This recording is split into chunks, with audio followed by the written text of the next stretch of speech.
David Pickard, thank you for joining us. A pleasure. What a year it has been. How do you plan a season like the Proms in these strange times?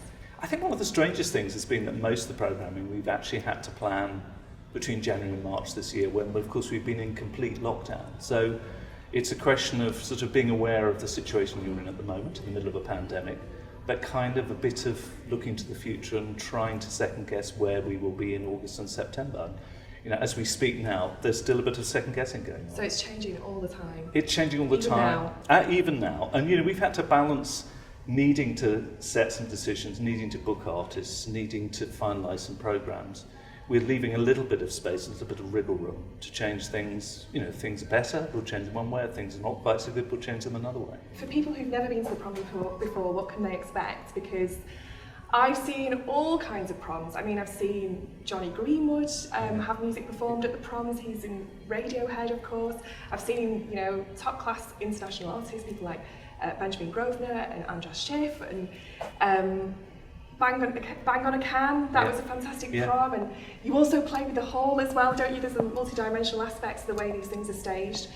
Tell us about the diversity and the range of things that people can experience at the proms. Well, I'm so pleased you've been to all those proms, because you've just talked about what we're trying to do every year, which is to say, I don't want any concert to be the same as the one the night before. And I want people to have all these different tastes and experiences and thrills and you know, different emotions as well, because music of any kind is all about stirring emotions. And I would say the single thing that unites almost all the proms we do is this incredible sound of an orchestra on the stage. And if you haven't heard an orchestra live, it's not like, you know, listening to it at home on your speakers. It's not like listening to it on headphones. You see these people, you have the thrill of a live performance. And a big symphony orchestra playing a big classical piece is absolutely wonderful. But also we have the opportunity to put an orchestra with artists that don't normally perform with orchestras. So I mean, Moses Sumney, extraordinary artist who's coming this summer. You know, he's a brilliant kind of multifaceted performer and artist, and he'll be appearing with the BBC Symphony Orchestra, and people will never have heard him in that guise before, and I think they'll be blown away by it. And someone else who's there this year, another group that are there, and I have to mention them, I travelled down from there this morning, the Manchester Collective, who are our beloved new classical ensemble, and they are very much doing that as well, aren't they? Just bringing these kind of dramatic, atmospheric performances of classical rep to new audiences. Completely. And capturing the spirit of the composer and the music in a way that's not been perhaps done in the same, you know, fashion. I mean, it's a different feel. I mean, I've only heard them once, and that was in Peckham. You probably heard them in Manchester. Many times, and Hull. Yeah. I've seen them, and Newcastle. They go all over the north. Yeah, so I mean, I think the way that they present their concerts, the venues they put them in, automatically sets up a different atmosphere. And that's another probably important thing about the proms to mention is, you know, debuts, artists coming for the first time. Manchester Collective. This is a big deal for them. It's a big deal for them, and you know, they are one of the most exciting groups, but coming to the proms is a big honour for them, and it's a big honour for us. I mean, the proms isn't just about established artists, it is about new groups like the Manchester Collective, and I think, you know, this year is like any other year where we have exciting groups, exciting artists coming and appearing at the festival for the first time, whether it's the Marion Consort doing Josquin des Prés in a lunchtime concert at Cadogan, or the brilliant pianist Vikingur Olafsson, who's coming and playing with the Philharmonia Orchestra. And incredible, he's only at the proms the first time now, but that's going to be a big date. He's such a flexible artist as well, isn't he? He plays classical rep as well as more experimental and contemporary music. He seems to, you know, straddle both worlds with complete ease. He's brilliant. He's your sort of modern artist, isn't he? As you say, you know, he could turn his hand to anything, and yet, you know, the thing that captivates me is when he plays Bach, you know, which is like the most traditional of all composers, but he makes it come alive and shines a light on it. Yeah. This is really special and exciting. And that probably comes, I don't know what you think, from all the other music he plays, that he's not just playing Bach.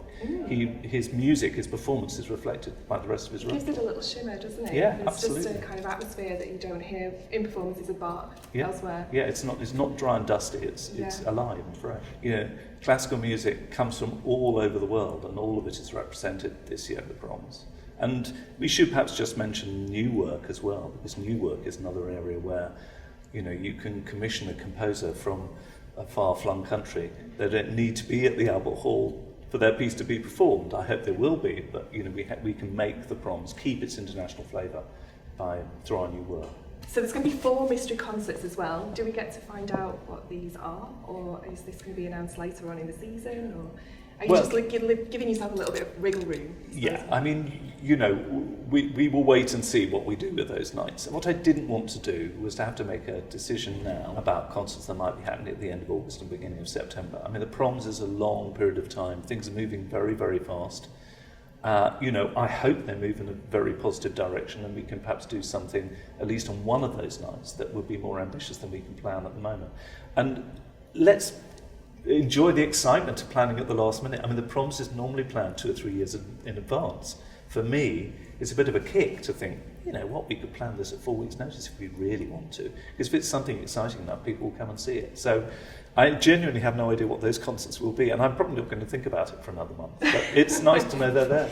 Yeah, and the BBC Concert Orchestra, they're celebrating musicals, aren't they? So one for fans of musicals. Absolutely. A concert for them. Yeah, the opening weekend. I'm really pleased we're doing a sort of musicals evening and an opera evening as well, because again, those are other areas. Lyric theatre, the West End, of course, is being closed down. Opera companies have had a really tough time, and actually I'm really looking forward to the opera concert because we put together a little programme which sort of reflects lockdown in a funny sort of way, because so much of operatic music is about lovers being torn apart and then being reunited. So we thought, what would be the lockdown selection of opera arias we could choose? So we played a bit fast and loose with the theme, but it does mean we have, you know, glorious tunes from La Bohème and Fidelio and Hansel and Gretel, and again with the absolute cream of British operatic talent. Okay, one thing I've also enjoyed is, I know you mentioned Vikingur Olafsson, but you have these rock star classical performers as well. Cameron Carpenter was one of the people, I saw him perform Sanson's organ symphony, and he really made the whole place rumble, and it was so exciting. He's such a kind of star, isn't he? And that's another aspect of the Proms as well, isn't it? You're talking about these performers who can bring a new kind of dimension to music that we perhaps know and have heard a million times. Yeah, I mean, there are people out there who bring their personality as well as their performance to it.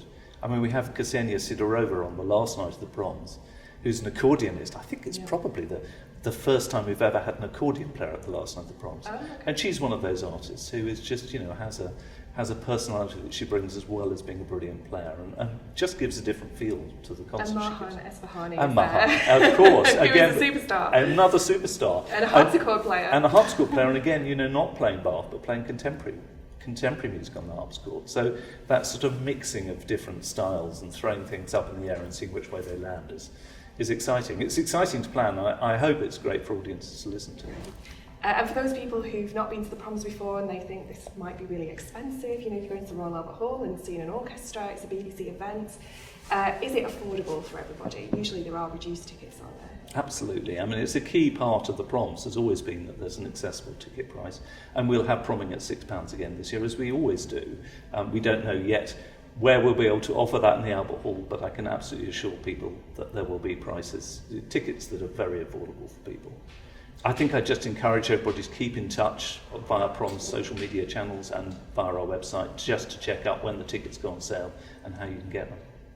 And for people who can't get to London and may not want to travel at the moment as well, how can they access the Proms? Well, every single Prom is live on Radio 3 and on BBC Sounds. Some are on other BBC networks.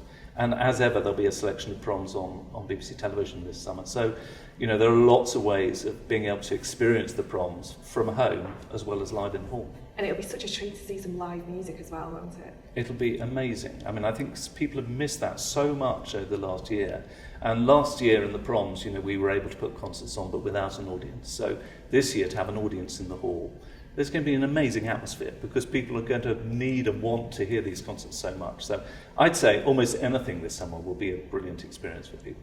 Well, thank you very much, and hopefully we'll see you there at the Albert Hall this year. I'll certainly be there, and I hope you will be too.